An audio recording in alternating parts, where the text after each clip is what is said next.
Hello Trekkies and welcome back with another video of TREKKERPRISE. Well, today we're going to talk about Saints of Imperfection, the 5th episode from Season 2 of Star Trek Discovery. Well, what can I say? This episode was exceptional. It was absolutely amazing. I know I'm just kind of saying this ever since Star Trek Discovery Season 2 kicked off, but this was absolutely amazing. We have so many things to talk about in this episode, so let's break the highlights from Saints of Imperfection. Well, first things first, the Stranger Things line continues when Tilly ends up in the mycelial network. Funny enough, when Barbara lost in the Upside Down, Nancy and the others started to look for Barbara. They find out that she's actually in the Upside Down, and they try to kind of find her.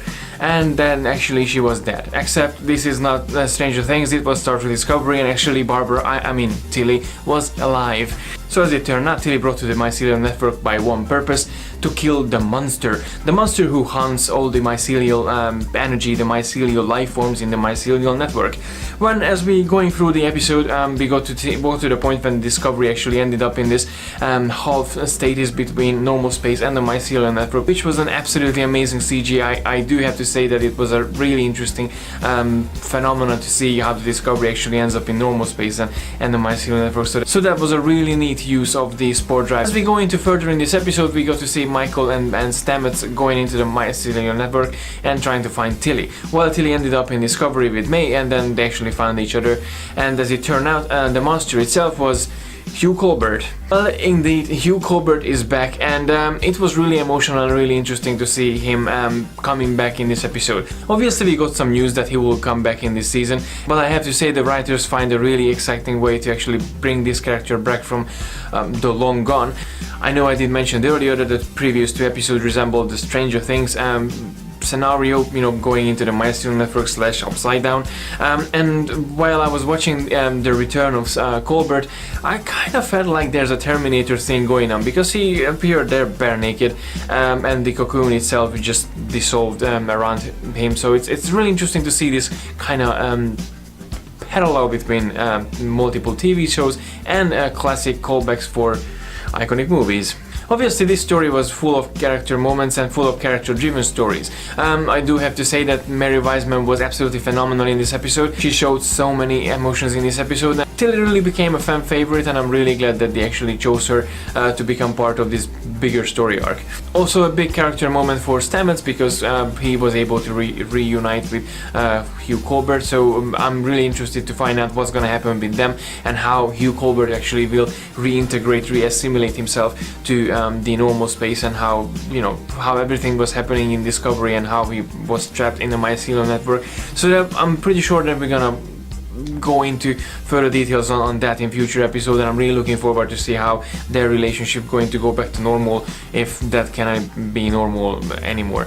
Apart from Tilly and Colbert, we got to see a little bit of Section 31 as well. Just as it turned out in this episode, that Admiral Colbert is actually heavily involved with Section 31, and Section 31 is a more of an open organization for Starfleet. So, and now I'm kind of on the leading side towards the Section 31 series, because, you know, if they're going to explore this idea, this aspect of Section 31, that I really want to watch, and I really would like to see how this organization became the organization what it is, and how it will be disassembled further on in the timeline. So as I mentioned, this episode was absolutely amazing. I did love all of it, and actually this was the first time when I was watching an episode and I felt like a movie, so it was really cool to see this aspect of Discovery. And by the end of this episode, actually I felt like, hey, I'm watching Star Trek. So I can't be mad at Discovery anymore. It had its flaws before, but they going in a really good way to correct all the flaws and everything that happened. And I can't even think about the Klingons anymore.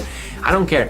I just want more episodes. I still love Captain Pike and how Anson Mount portrays Captain Pike. But still, every time when I look at Captain Pike, I just adore him so much. But I still can't forget that how he will end up in Talos 4 and later on in the wheelchair. So it's a really bittersweet experience to see him in Discovery. And just a closing thought at the end of this video, Tyler showed up as well in this episode, and was I the only one actually who noticed that his uniform, his Section 31 uniform, resembles the classic TOS Klingons uniform. Obviously it didn't get the same colors, it was more black, but you know, it kind of resembled the same kind of uniforms that the Klingon had in the original series back then in the 60s. So that was it for today. Thank you very much for watching. Please let me know your thoughts about this episode in the comment section below. What did you like about this episode? What was your favorite or least favorite moment in the episode Saints of Imperfection? As always, don't forget to like and share the video, and don't forget to subscribe to receive all the geekiness every week. And until next time,